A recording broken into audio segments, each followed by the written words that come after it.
warga Jakarta, selamat datang di Berita Jakarta Talk Show. Dan pada episode kali ini, khusus kita akan membahas masa depan yang cerah untuk Jakarta. Kita akan menjelajahi berbagai aspek yang akan membentuk Jakarta ke depan, termasuk juga perkembangan infrastrukturnya, keberlanjutan lingkungannya, inovasi teknologinya, dan juga masih banyak lagi. Nah, untuk itu kami sudah kedatangan tamu untuk membahas topik menarik ini bersama Bapak Freddy Setiawan selaku Kepala Biro Pemerintahan Setda Provinsi DKI Jakarta yang pastinya akan berbagi wawasan tentang bagaimana Jakarta akan menjadi lebih baik, lebih berkelanjutan, dan tentunya lebih siap menghadapi tantangan masa depan. Ya, terima kasih sudah hadir Pak Freddy. Apa kabar hari ini Pak? Baik, Alhamdulillah. Baik Pak. Oke, pagi. Nah, kita mau ngobrol-ngobrol tentang masa depan Jakarta nih Pak. Ya, kalau kita lihat kan dari sejarahnya dulu, dari Sunda Kelapa hingga Batavia, saat menjadi ibu kota namanya berubah menjadi Jakarta. Kalau dilihat dari sisi sejarahnya, Jakarta akan seperti apa ke depannya? Ya, jadi kalau bicara Jakarta, sebetulnya kan dari dulu ya, tadi Mbak Eva bilang dari zaman Sunda Kelapa, itu kita sudah menjadi pusat bisnis perdagangan Nusantara kalau dulu. Bahkan sejak diambil alih VOC, itu bahkan jadi pusat tentara juga, pusat militer bagi VOC untuk mengembangkan dagangnya di Nusantara. Nah, sejalan dengan itu di era kemerdekaan, ya Jakarta diposisikan sebagai pusat perekonomian nasional. Ya, karena memang kita lihat Jakarta sendiri menyumbang PDRB yang terbesar di Indonesia, ya bahkan sampai 16,8%. Kalau dilihat dari Pulau Jawa, bahkan hampir sepertiganya perekonomian nasional itu ada di Pulau Jawa. Dan Jakarta tentunya dalam posisi sebagai pusat perekonomian sudah banyak memberikan sumbangan-sumbangan ya terkait juga dengan IPM-nya. Indeks pembangunan manusia kita juga yang terbesar yang ada di Indonesia ya. Kemudian juga kita punya pelabuhan Tanjung Priuk. Nah, ini juga menjadi ciri khas bahwa menjadi pusat perekonomian itu dengan pelabuhan Tanjung Priuknya hampir 13-14 ton per tahun ya bongkar muat yang dilaksanakan di pelabuhan Tanjung Priuk. Jadi ini menandakan bahwa Jakarta sejak lahir sudah menjadi pusat perekonomian ya, nasional bahkan sekarang. Gitu. Maka kedepannya pun mungkin masih akan tetap menjadi pusat perekonomian nasional. Iya, jadi saya rasa Undang-Undang IKN tahun 2022 nomor 3 itu sudah mengamanatkan di pasal 41 ayat 3 dan 4 bahwa paling lambat 2 tahun sejak terbitnya Undang-Undang IKN ya 15 Februari 2022 berarti kan 15 Februari 2024. Undang-Undang nomor 29 2007 tentang Ibu Kota Provinsi DKI Jakarta itu harus sudah diubah dan dikunci di situ dalam amanat Undang-Undang 3 2022 bahwa mengatur kewenangan khusus Jakarta ke depan. Ini artinya Jakarta akan diberlakukan daerah khusus yang bersifat asimetris, berarti berbeda dengan wilayah-wilayah lain. Di situ banyak kewenangan-kewenangan yang sedang kita proses sekarang dalam pembahasan RUU pemerintah pusat dengan DPR RI, setidaknya ada 15 sampai 18 kewenangan. Ya, dari mulai otonominya, dari mulai di bidang lingkungan hidup, tata ruang, pendidikan, kesehatan, ekonomi, perindustrian, bahkan di bidang kependudukan kita minta kekhususan. Ya, sehingga nantinya kita bisa menjadi salah satu kota yang bisa bersaing dengan kota-kota lain di dunia bahkan. Oke, berarti ini salah satu pertanyaan mungkin banyak juga warga Jakarta yang mempertanyakan hal ini. Pak Freddy mohon izin, jadi kedepannya Jakarta ini masih akan jadi ibu kota atau tidak? Sekalipun memang undang-undang sudah banyak diatur begitu ya untuk kesiapan Jakarta ke depan, mau itu masih jadi ibu kota atau tidak. Tapi ke depannya apakah masih akan jadi ibu kota atau tidak? Tetap kita mempertahankan Jakarta sebagai pusat ekonomi. Ya, kalau ibu kotanya kan sudah pindah. Ya, ibu kotanya sudah pindah. Jadi sudah fix ibu kota kan? Sudah sesuai undang-undang kita sudah pindah. Makanya kita mempersiapkan diri sebagai daerah yang bersifat khusus tadi dengan khususan-khususan yang diberikan. Karena kita punya ibaratnya kelebihan di sisi ekonomi ya untuk mendongkrak. Oke, berarti mungkin namanya ke depan nggak jadi DKI lagi ya Pak ya? Tidak jadi daerah khusus ibu kota, tapi daerah khusus Jakarta, atau sudah ada nama yang dipersiapkan? Ya, sementara pembahasan kan status? Pemerintah daerah khusus Jakarta. Bahkan ada berbagai masukan dari berbagai kalangan, bisa juga nanti daerah khusus ekonomi Jakarta, gitu seperti itu. Karena apa yang dimaksud dengan konsep daerah khusus ekonomi berarti kan kita bicaranya global ya untuk kota global. Oke, jadi dengan adanya perubahan status, nama pun akan jadi berubah begitu ya. Let's say namanya jadi daerah khusus Jakarta. Apakah ini juga akan mempengaruhi kegiatan sosialnya? Kalau ekonomi udah pasti tetap berjalan sebagai center of economic in Indonesia gitu ya. Tapi sosialnya seperti apa? Iya, sosialnya juga beriringan. Karena bicara kota global itu kan kota yang memberikan pelayanan, pendanaannya sifatnya kan internasional. Ya, jadi di segala bidang. Kemudian juga Jakarta dijadikan sebagai pusat kantor-kantor lembaga bisnis, lembaga keuangan yang skalanya nasional. Tujuannya adalah output terakhirnya untuk mensejahterakan masyarakat, meningkatkan perekonomian masyarakatnya. Dari sisi sosialnya juga kita akan mengarah ke situ ya untuk mendukung kesejahteraan masyarakat. Oke, nah sebetulnya saya masih penasaran dengan poin perekonomian ini Pak Freddy, karena kan memang dari Jakarta lahir itu roda perekonomian sudah terpusat ada di kota ini begitu ada di lokasi ini, ada di kawasan ini. Tapi konsepnya apakah mungkin ada kebaruan atau lebih modern, lebih global atau seperti apa? Ya, kalau kita bicara prinsip kota global, ciri-cirinya kan yang pertama pertumbuhan ekonomi dan penduduknya pesat. Betul. Jakarta sudah masuk kategori ini. Ya, kita punya 11,3 penduduk yang menjadi potensi untuk bersaing dengan kota-kota lain di dunia. Yang kedua tadi sebagai pusat utama jejaring ekonomi global. Ya, jadi pusat kantor-kantor bisnis, kantor keuangan, perbankan semuanya ada di Jakarta. Yang ketiga sebagai pusat inovasi, ya, riset dan teknologi. Itu juga kita mempunyai peran yang sangat baik di Jakarta. Nah, yang keempat ini yang paling penting menurut saya karena posisi Jakarta ini yang strategis ya bagi daerah-daerah lain di penyangga atau daerah-daerah lain di Indonesia.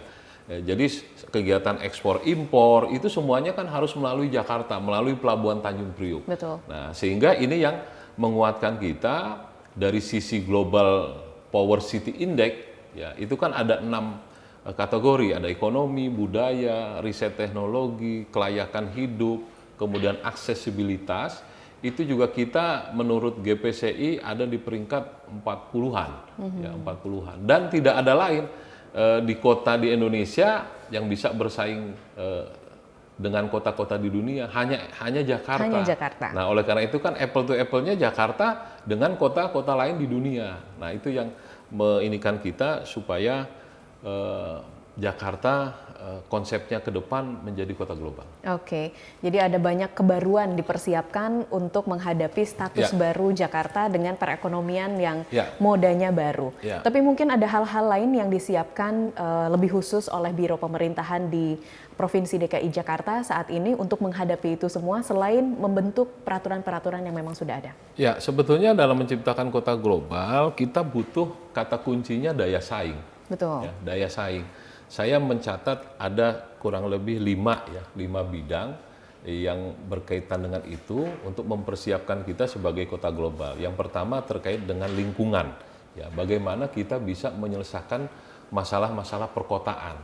Ya, masalah banjir, masalah macet, masalah limbah, masalah transportasi, air minum dan lain-lain. itu bagaimana kita bisa menyelesaikan itu. Yang kedua dari sisi ekonomi, sebetulnya daya tarik investasi itu yang utama. Ya, bagaimana kita bisa menarik atau memanfaatkan aset-aset yang ada di pemerintah daerah maupun di pemerintah pusat yang ditinggali oleh pemerintah nanti pasca pindah ke IKN untuk bisa menjadi potensi menciptakan kawasan-kawasan yang sifatnya internasional. Ya, bahkan Pulau Seribu pun kita kan sudah punya reklamasi. Ya, ke depan ada reklamasi pulau. Itu bisa dijadikan sebagai untuk pertumbuhan ekonomi, kemajuan bagi warga yang ada di Pulau Seribu nih. Ya, entah nanti apakah pulau-pulau yang ada di reklamasi itu digabungkan dengan Kabupaten Pulau Seribu, ya, sehingga punya daya saing yang sama dengan wilayah-wilayah lain Jakarta. Kemudian tidak kalah pentingnya terkait juga urbanisasi. Ya, urbanisasi ini menjadi masalah yang perlu kita selesaikan. Kita butuh tenaga-tenaga yang terampil, tenaga-tenaga yang profesional, bahkan skalanya harusnya mendunia. Betul. Ya, sehingga masalah ketenaga kerjaan, masalah pendidikan ini menjadi PR juga. Kemudian yang terkait pembiayaan pihak ketiga, ini juga sangat penting, ya, karena Jakarta tidak bisa kalau menjadi mau kota mandiri, dia harus bekerja sama dengan lembaga-lembaga swasta, ya, sehingga bisa bertumbuh bersama. Kemudian dari sisi budaya, nah budaya ini penting, ciri-ciri kota global kan harus ada budaya sejarah yang unik. Nah, Jakarta itu punya potensi. Ya, kita pengen Jakarta ke depan seperti kota-kota maju di dunia, itu level-level kegiatan-kegiatan pawai, kemudian ada kesenian, budaya, itu selalu hadir di tengah-tengah jalan Jakarta. Ya, sehingga menjadi ciri khas nanti ke depan. Nah, kemudian terkait aksesibilitas. Aksesibilitas ini kita ingin menciptakan kota kompak, kota mandiri. Bagaimana dengan konsep TOD, transit berdasarkan transit dan digital, warga masyarakat itu menjangkau dengan mudah segala kebutuhan-kebutuhannya. Kalau mau ke rumah sakit dekat, mau ke sekolah dekat, mau pergi kemana dekat. Nah, itu yang perlu kita ciptakan. Sehingga ini perlu kesinergian dengan semua pihak. Nah, yang terakhir terkait tata kelola pemerintahannya. Ya, kita harus menciptakan modernisasi sistem layanan publik yang modern. Ya, kemudian juga harus ada kerjasama dengan daerah-daerah sekitar, seperti itu. Oke, waduh, ada banyak sekali poin pembaruannya ya, lingkungan, ekonomi, urbanisasi, pembiayaan pihak ketiga, budaya. Saya pengen tanya-tanya lebih lanjut juga nanti, aksesibilitas dan tata kelola pemerintahan. Tapi Eva penasaran juga tentang kolaborasi dengan kota-kota penyokong di Jakarta atau Bodetabek begitu ya. Apakah sudah ada pembicaraan atau mungkin rancangan yang mau dikeluarkan terkait dengan perubahan status Jakarta? Ya, dalam rancangan undang-undang yang baru yang sedang kita proses sekarang ini juga ini menjadi masukan. Ya, bagaimana substansi RUU ini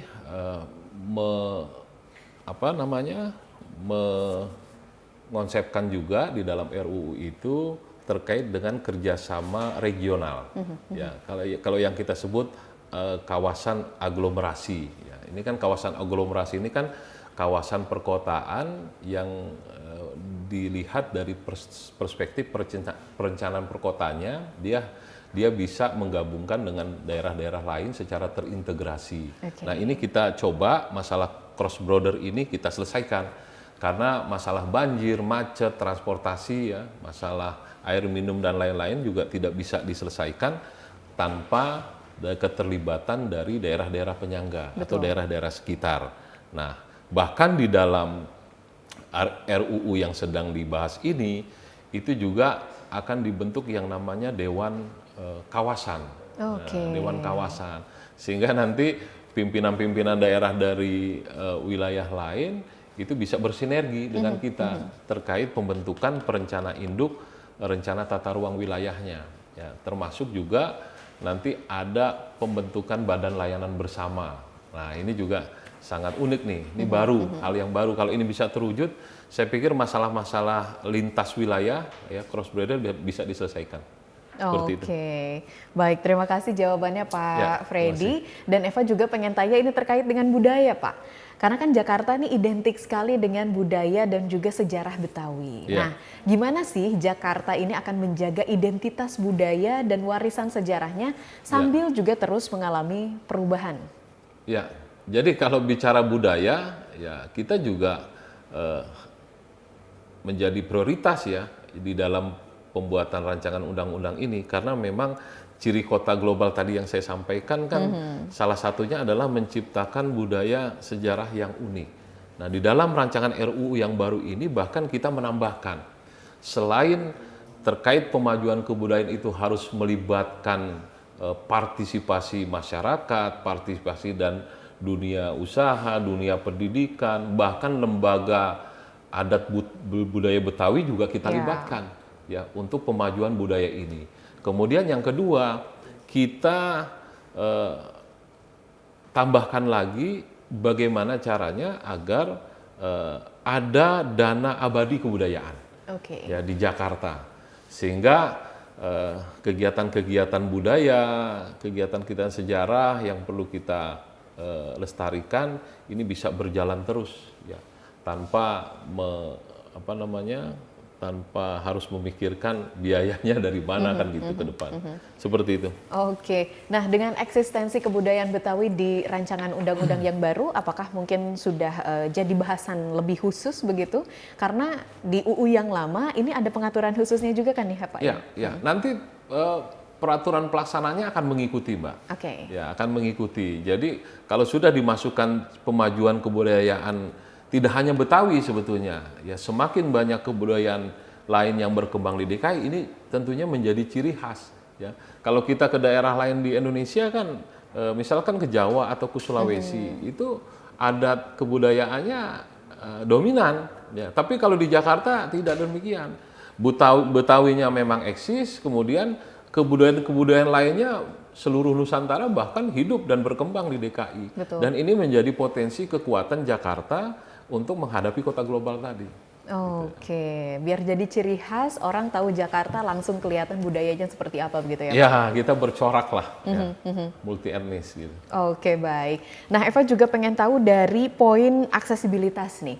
Apakah ada di infrastruktur yang mungkin akan lebih dikuatkan saat Jakarta ini berubah status menjadi daerah khusus? Ya, saya pikir masalah perbatasan tadi ya, terutama transportasi. Ya, kalau kita lihat dari mulai kereta api, dari mulai Transjakarta, itu kalau nanti bersinggungan dengan daerah lain sudah terintegrasi, saya pikir ini akan memudahkan warga dari daerah penyangga, Bekasi, Bogor, Tangerang, Depok, tidak harus berbondong-bondong bawa kendaraan pribadi ke Jakarta.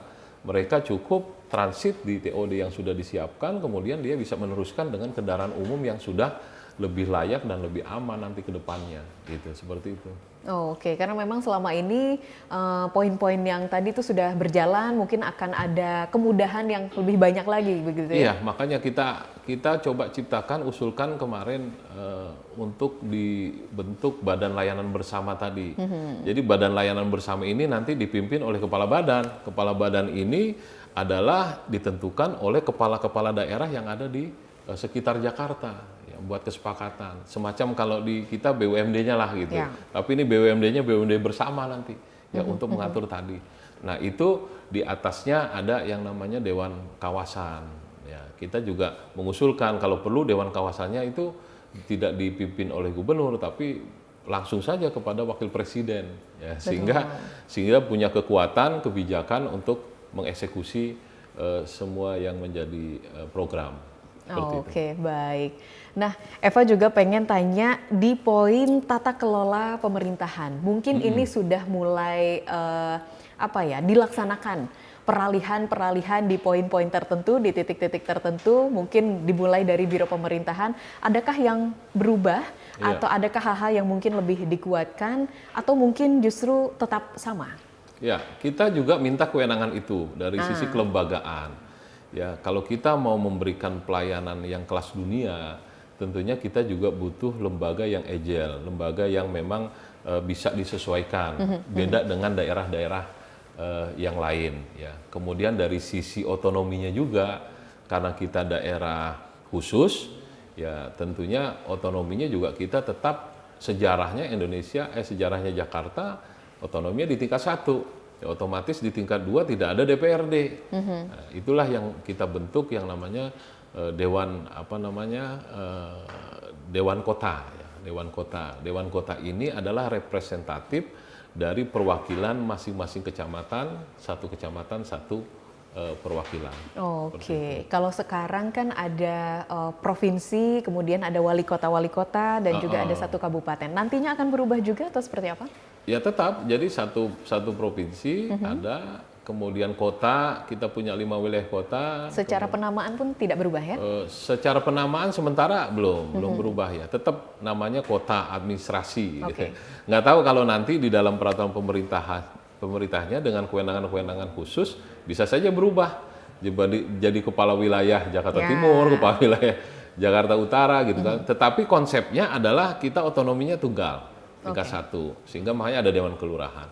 Nah kemudian di bawahnya lagi, di tingkat kelurahan, itu kan Permendagri 18 tahun 2018 kan mengamanatkan juga adanya lembaga kemasyarakatan desa. Di kita diatur dalam undang-undang yang rencana yang baru ini adalah lembaga musyawarah kelurahan.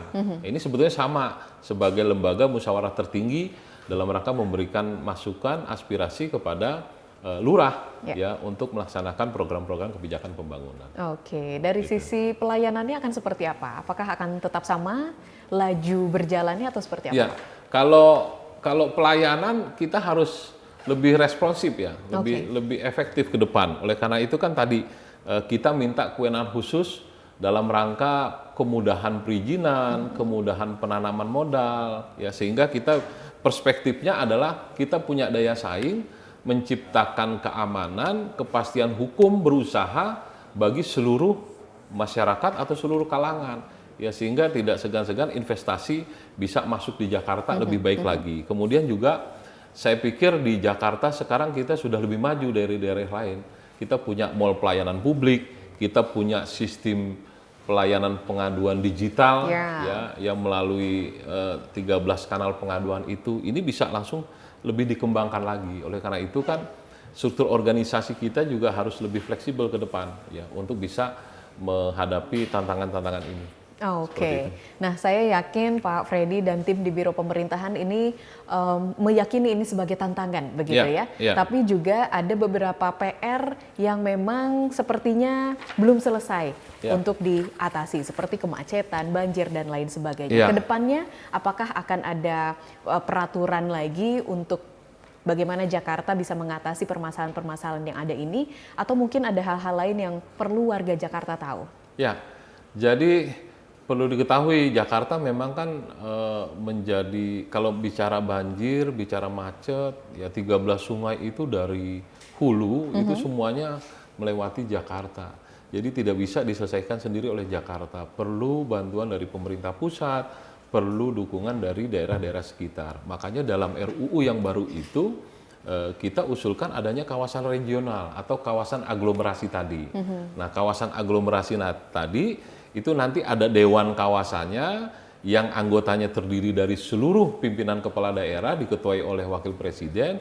Ini nanti yang akan membuat rencana induk, dokumen rencana induk pengembangan rencana tata ruang yang ada di Jakarta. Baik itu masalah drainasenya, masalah transportasi, ya, kemudian masalah polusi udara, pengendalian banjir dan lain-lain, itu nanti bisa diusahakan secara bersama, kemudian melalui Badan Layanan Umum Bersama tadi, ini bisa mengeksekusi ya untuk program-program kegiatannya. Nah, saya pikir dengan adanya keterlibatan itu nanti ke depan, Jakarta bisa menyelesaikan permasalahan banjir, macet, dan lain-lain. Oke, jadi tidak hanya pemerintahannya saja yang bergerak, tapi juga saya yakin partisipasi masyarakat juga diperlukan begitu ya Pak ya? Iya, penting partisipasi masyarakat itu jadi hal yang dikedepankan ya dalam rangka memberikan masukan, memberikan kritik, termasuk memberikan solusi. Ya, kalau kita mau menciptakan 4.0, masyarakat yang bisa ikut ya serta dalam membangun kotanya, ya kita harus terbuka. Jakarta terbuka. Mudah-mudahan Jakarta sebagai kota global nanti bisa diperkuat ya. Bahkan yang sekarang rankingnya 40 besar ya kita bisa langsung sejajar dengan kota-kota maju di dunia yang lain. Oke, nah terkait dengan partisipasi masyarakat, Eva juga pengen tahu sebetulnya akan ada banyak kebaruan dalam program-program di pemerintahan Provinsi DKI Jakarta begitu ya untuk kedepannya. Nah, bagaimana Bapak di Biro Pemerintahan dan juga tim bisa mendorong atau mempromosikan partisipasi masyarakat untuk siap dengan perubahan ini? Ya, kita selalu memberikan sosialisasi, kita terbukalah melalui medsos yang ada di DKI Jakarta.